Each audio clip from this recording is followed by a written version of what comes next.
Hello, and welcome to the Feed You podcast. I'm Elisa Connor, and I'm your host, and I am so grateful that you're here. Thank you so much for tuning in this week.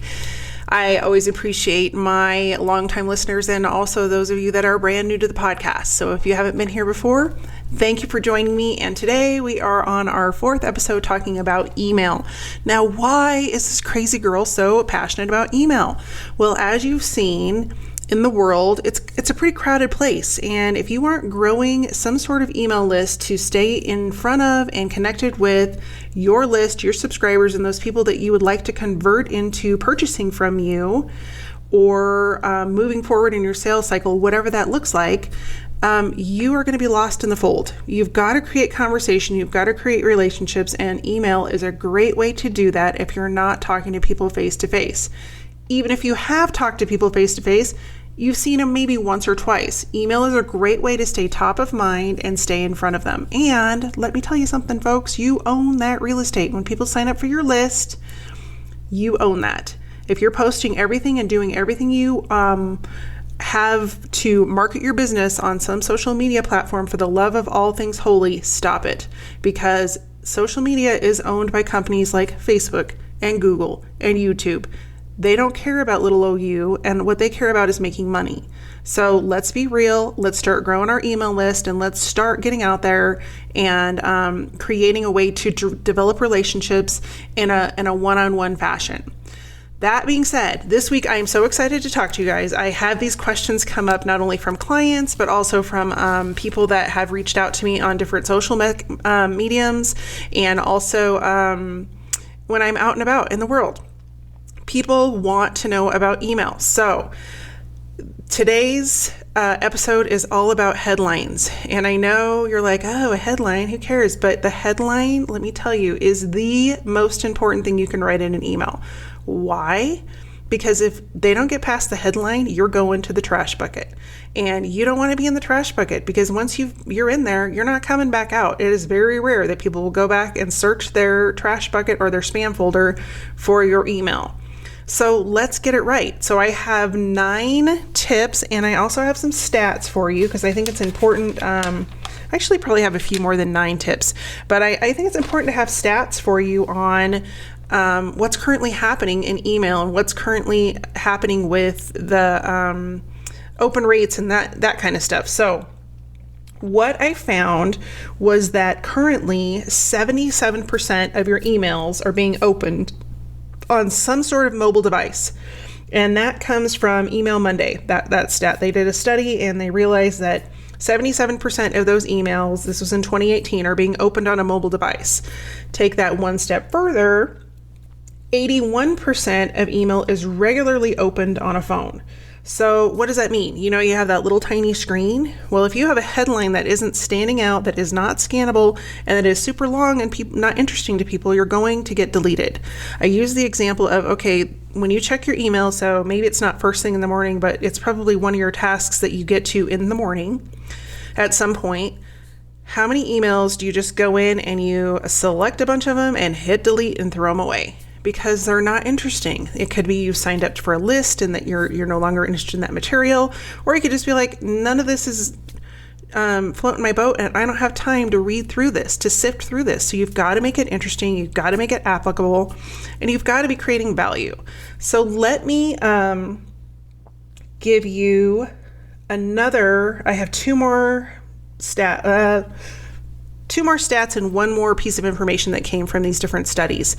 One is that if your email is particularly ugly when they do open it, in other words, there's formatting issues, there's images that are missing, it's going to get deleted. People aren't going to read it. So that goes more into creating the guts of your email, but just be aware of it, that if you don't have a pretty email and they do click on it and you've got a bunch of stuff going on in there that they can't read or see or whatever, it's getting thrown away because they're looking at it on their phone. So always test your email on a phone or a small device, because it's not going to look the same as it does on your desktop. So the last 2 stats I have for you, so I thought these were kind of mind-blowing. 57% of email subscribers will click on a link that comes to their inbox on their phone And between the ages of 18 and 24, 57% of them will make a purchase from that email on their phone. So you're like, oh, well, I don't really deal with the 18 to 24 group. Well, you're not far behind if you sell to anybody that's 35 or over. That percentage was 48%, so just about half. And that was as of last year. So be aware of those statistics because they're only going up as we become more mobile and we are pretty much reliant on our mobile devices. So how do you stand out? Elisa, these are all great facts. These are all great things. But how do you stand out? Well, I have 9 specific headline tips that I'm going to give you. And then I have a few little extras. So the first one I actually already gave you, and that is you want to keep your headlines short, 50 characters or less. And that's because people don't read, they scan. So regardless if it's the content of your email or your headline, you've got to make it interesting and you've got to make it scannable because you've got to stand out in all those other headlines. And I'm going to give you a few more tips in just a second about that.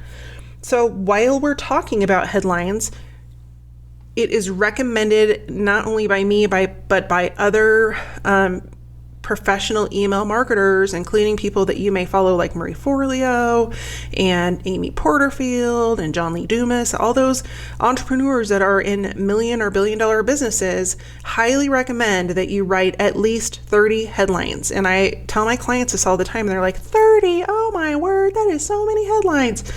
However, you want to create that many because there is something in your brain that will happen when you start writing headlines that they'll just get better and better and better. And the more you do this, the easier it gets. But you can't really get that creativity generated and started and get all of those little key components going in your head until you at least write those 30 headlines. So it may seem like it takes a long time, but once you get going, it literally will take you less than 10 minutes. So create 30 headlines, circle your top 5.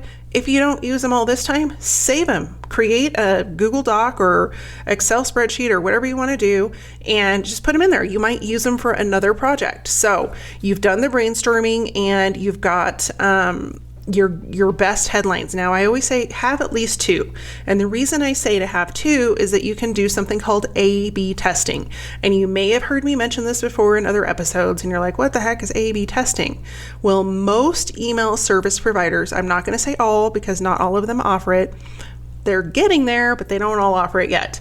Most email service providers will give you the opportunity to test 2 headlines, headline A and headline B. Hence A/B testing.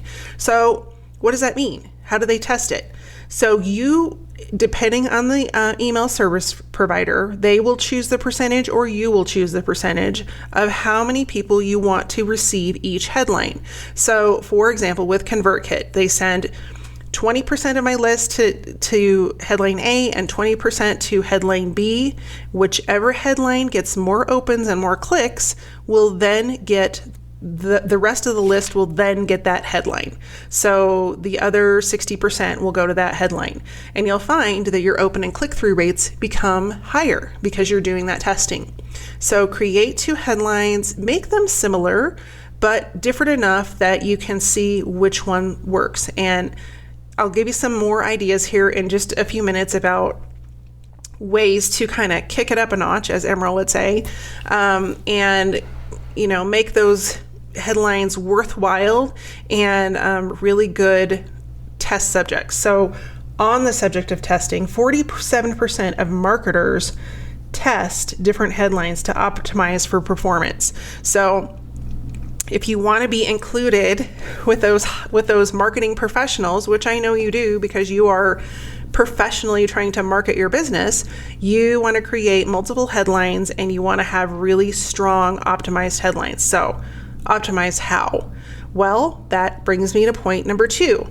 Point number 2 is you need to focus on a keyword search term that your customers recognize in your headline. You're like, what? Keyword search term? Holy cow, you already lost me. Totally did not lose you. You just need it broken down a little bit. So what does that look like?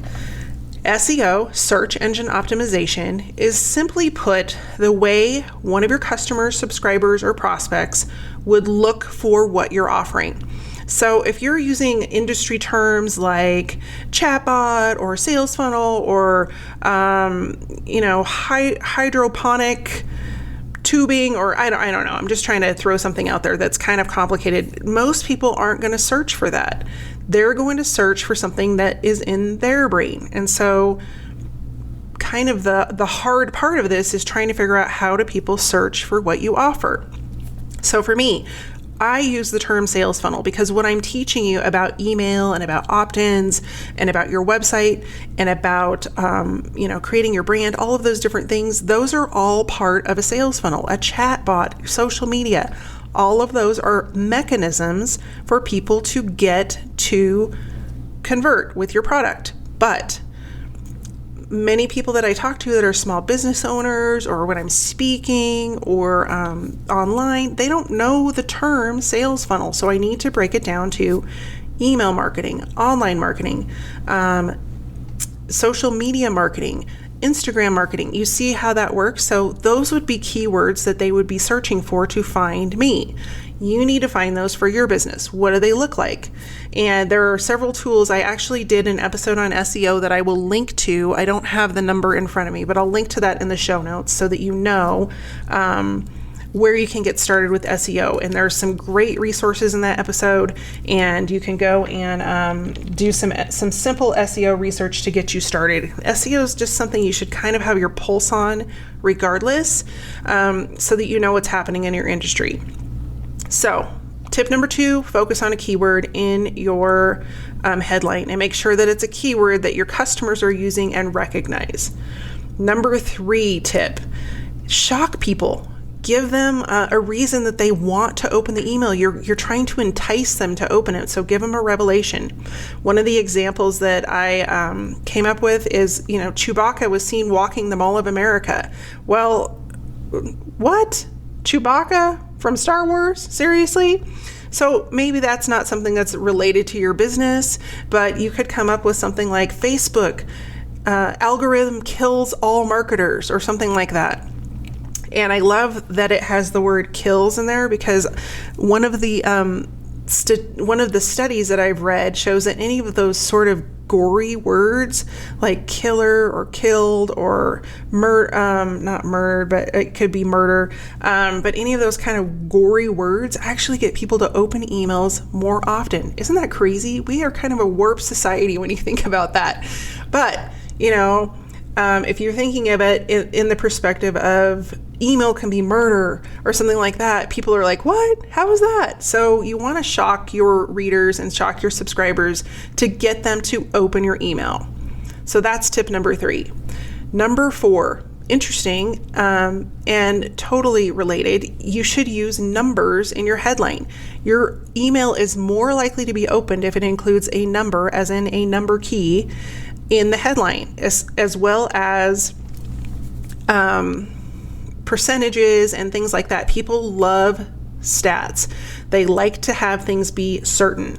So if you have 45 answers to their problem, or 45% of marketers think this, or whatever, people will be like, what? Especially if it's an odd number. For some reason, they like 7s and 9s. So if you can make it like 7 or 9 or 10, those are just numbers that people really like and the brain likes it. So think about including a number. Now, as I'm going through these tips, one thing I want to mention to you is when you're creating these headlines and you're creating your email, make sure you mix it up every week because people like variety as well. Do you eat the same thing every single day for dinner? No, you probably have something different. And if you make the same things over and over every week, you're probably ready to try something different because you're burned out on those things. The same goes for email. The same goes for your marketing. So think about what that looks like. And then just add a little variety in there. So on to tip number 5. Tip number 5 for you this week is to include emojis.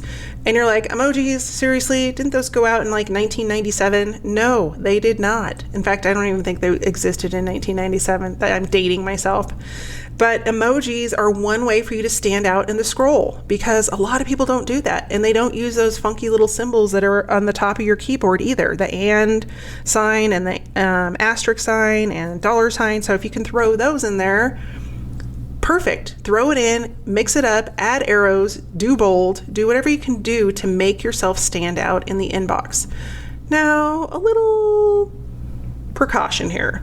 don't go crazy. Don't do like 57 symbols or 57 emojis. And for the love of Pete and all things holy, do not yell at your subscribers. When you capitalize your headline, you're yelling. It is the extent of yelling. Same with in an email. It used to make me crazy. There was a bunch of older retired people that would forward emails to my dad.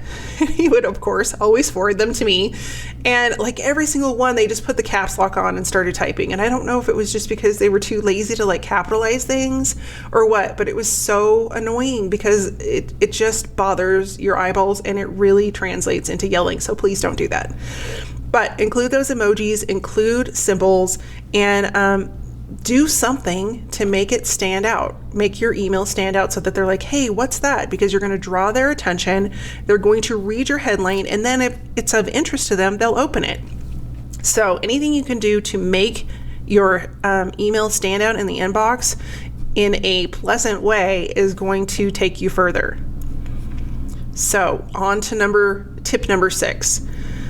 Ask an open-ended questions. People hate not knowing an answer. So if you put a question in the email and it entices them enough, they're going to be like, I have to know the answer to that. It's the same reason that people take all of those quizzes on Facebook.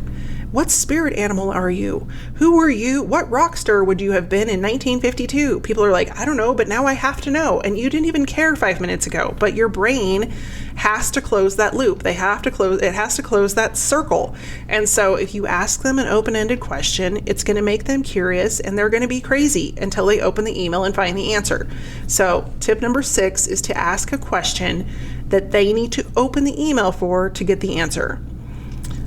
Tip number 7, you need to create urgency with your headline. Now, these headlines are specific to wanting people to take action. So, for example, if you are running a promotion and you want people to go and purchase a product. So let's say it is holiday time and you are running a Black Friday special and you are a clothing boutique. You may have a headline that's like, this coupon expires in the next 12 hours. If you don't use it, it's gone. It's over. In 12 hours, it's going to be deleted and you won't be able to have this 50% off one item, blah, blah, blah. That is creating some sort of urgency so that they know that there's a timeline. And I've seen this used again and again for webinars and for courses and for anything under the sun. If you get stuck and you're like, oh, I want to use an urgency headline, but I don't know, how that would apply to my business, reach out to me on Instagram. We'll talk about it. I'm at Elisa M. Connor on Instagram, and I love those direct messages. So send me a direct message, and I will get back to you, and we will brainstorm it. So my one caution for this area is don't become like the as seen on TV infomercial or the used car salesman. Don't make it slimy. Just make it real and valuable, and it still has to entice them to take action. So nothing against the as seen on TV people. They just don't really have that whole warm, fuzzy, you care about me feeling. So somehow add that in, because people do, as I said in last week's episode, want to have a personal relationship with you via email. And that's sometimes hard to make both of those meld together, but with a little bit of practice, you can make it happen. Number 8, go spy on your competition or other industry experts. You're like, what? Go spy on people? Yeah, it's totally okay. Go stalk them, cyber stalk them, and see what they're doing, because you don't have to copy what they're doing, but you can go in and look and see how their emails read, because if they're doing it right, especially if they're an industry expert, you want to be able to emulate some of the things they're doing. I do it all the time. I will sign up for email lists and I'm like, I just go in, I just want to see what their emails look like. And it's more for people that are, those 2, 3, 4 levels ahead of where I am, because I want to see how they got there. It's not that I'm going to take their email and copy it word for word, because 1, it wouldn't work for my audience because it's not me. But 2, I would never do that because it's really in poor integrity. But you can go and sign up, check out what they have, and create a swipe file. That's going to help you get some of these email headlines done and go, holy cow, that was an awesome headline. Or even different corporations. Some of them will have some good one-liners, and they'll just, create a swipe file of your favorite one-liners and, what words can you swap out to kind of have the same effect for your emails. So number 8 is to research your competitors and industry experts. Number 9, tap into subscriber emotions. And that can be from negative to positive. And just if you're using a negative emotion, you want to really dig into that pain point. It's critical for you to make these changes if you want to have an increase in profits. Painful, that's another word. If you want it to be more upbeat, these are 5 easy ways to grow your email list. The exciting new software that's coming to help make your email life easier. Awesome is another one. So whatever those subscriber emotions are, a lot of those can be filtered out when you do your brand work. And if you haven't spent time on that ideal client piece, I highly recommend that you spend some time digging into that ideal client and knowing their pain points and really digging into what emotions they're going through so that you can choose the right words to use for a headline. So a few other tips just to finish and round out this episode. Tip number 10 is to be sure that you're using a from email that people recognize. So you don't want to use it no matter what. Do not use the no reply email. And you're like, what? Why wouldn't I want to use that? I don't want people replying to me. Yes, you do. Regardless if it's you or somebody on your team, you want people to be able to reply to you. But more importantly, if you use a no reply email, it's 1, going to annoy people because they know it's not a real person. 2, it's impersonal because it's not a real person. It's a no reply email. And studies have shown that those impersonal emails do not get opened. And number 3, people can't add you as a contact, or they won't add you as a contact if it's not a real email. This goes back to episodes ago, episode number 29. No, I'm sorry, episode number 30 is that you want to have people be able to add you as a contact so you stay out of their spam folder, because if you don't stay out of their spam folder, they're never going to see your emails anyway. And then the other component of that is that same study done, and I found that information on HubSpot, that same study showed that if you add a person's name, so Sally Sue at company name, so Sally Sue at Sewing Great, that email will be opened even more often than just a name. So if you're going to include your company name in there, make sure that you have a real person attached to that company. So don't just put, Dairy Queen and then have that be your sender name. Have it be Paul's Cones at Dairy Queen, or Paul's Cones Dairy Queen, or something like that. So that if you have both of them in there, it's more likely to get opened. But people really want to hear from people. They do business with people. They don't do business with companies or random emails. So be aware of that. And last but not least, two other things. 1, you want to add your personality in there. I touched on this briefly, but in everything you do, people want to know you because they want to know more about who you are and how you're going to treat them in a business transaction.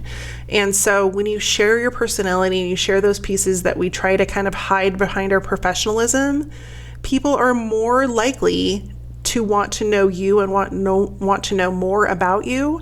So add your personality in there. It doesn't always have to be stiff and proper. This isn't, back in the 90s, as we're used to having really proper etiquette for everything. Those times are gone. We live in a very transparent world.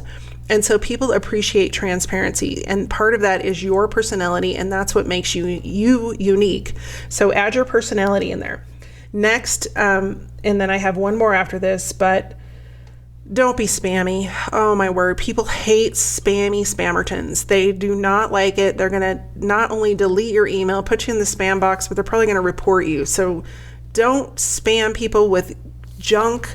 And it goes back to signing people up that you meet at a networking event and adding them to your email list. That makes me crazier than crazy. It's the same thing with being spam.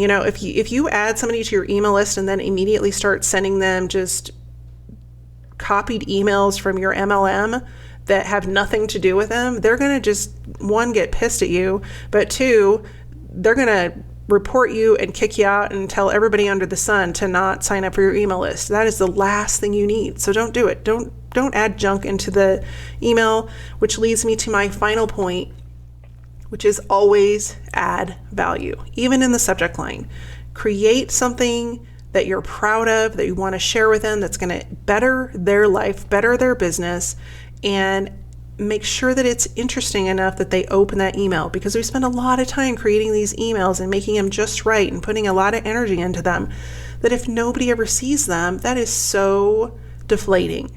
So that's what I have for you this week. All these headline tips. I'm so excited that you guys are getting started on your email. I've had some really good feedback about these episodes. You guys really like them. And one thing that I want to mention is that as this episode is going live, I'm working on something super exciting. I'm in the process of getting certified as a story brand guide. And that's going to add a whole new perspective of information and education that I can bring to you guys. So I'm really, really excited about that. I've kind of kept it under my hat. But you're going to see some upcoming episodes about StoryBrand. So if you aren't familiar with that, it's going to change the way you do business, change the way you look at things, and probably ruin every movie from here on out forever after. But it will be worth it if you can get people to convert faster, make more money, and grow your business. So until we meet again, so next week I'll be in Nashville, or when this goes live, I'll actually be in Nashville. But the following week, I have some brand new episodes for you, and I'm going to look to see what's coming up on the schedule here. Oh yes, this will be a good one. I have some interviews coming up with some really awesome people that are going to talk about some of the internal hiccups that we need to overcome in order to be successful. And then I want to talk about embracing change. So next week we're talking about embracing change, and then we'll have some interviews, and then we'll start on StoryBrand. So tune in next week to hear about how to embrace change as an entrepreneur in a very graceful way and with zest. And until then, I hope you have a great week, and I really, really appreciate you. Take care. This episode is being brought to you by my new free training, How to Create an Irresistible Opt-in That People Actually Want. You know you need an opt-in. Everyone's told you you need an opt-in. On your website, what they haven't told you is what to create, how to create it, and for the love of Pete, how to connect it to both your email service provider and your website. That's why I've created this free training, to give you the inside scoop about how to do all of those things. You don't want to miss this free training, so take this time right now to go sign up at elisaconnor.com/simple, because I am going to help you create the simplest process that you can repeat again and again every time you need to create a new opt-in and a new download that attracts those people, grows your lists, and grows your business. Again, join me for the free training at elisaconnor.com/simple. See you inside.